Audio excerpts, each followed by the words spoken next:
ক্যান্ডিডেটকে আটকে ভোট আটকানো যায় না। বর্ধমানে আমাকে আটকানোর চেষ্টা করা হয়েছে, কিন্তু ভোট আটকাতে পারেনি। তৃণমূল হতাশ হয়ে আমাদের ক্যান্ডিডেটকে আটকানোর চেষ্টা করেছে। এই দফায় 8টি আসনে 8টি আমরা জিতব।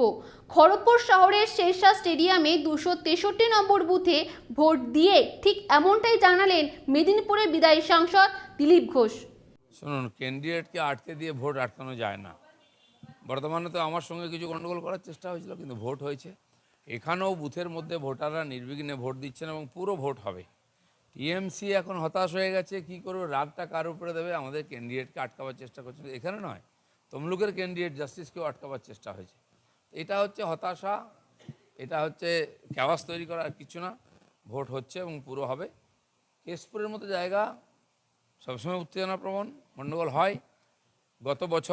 গত ভোটেতে ভারতী ঘোষকে ওখানে আটকানো হয়েছিল এবং একতরফা ওখানে 90,000 লিড নেওয়া হয়েছিল।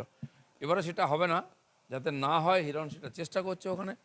আমার মনে হয় ওখানেও ভোট ঠিকঠাক হবে। আমার কাছে খবর এসে কেশপুরে কয়েকটা বুথে গণ্ডগোল হয়েছে, আমি ওদেরকে খবর পাঠিয়েছি।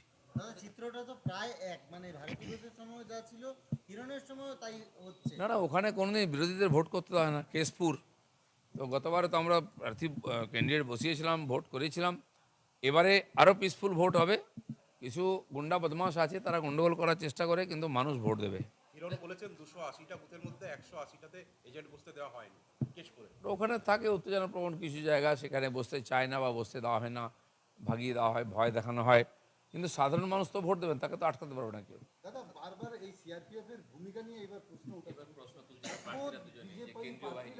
কেন্দ্রীয় বাহিনীদের উপরে মেজাজ হারিয়ে যাচ্ছে না, দেখুন, আগের ফেজগুলোতে এতটা টেনশন ছিল না।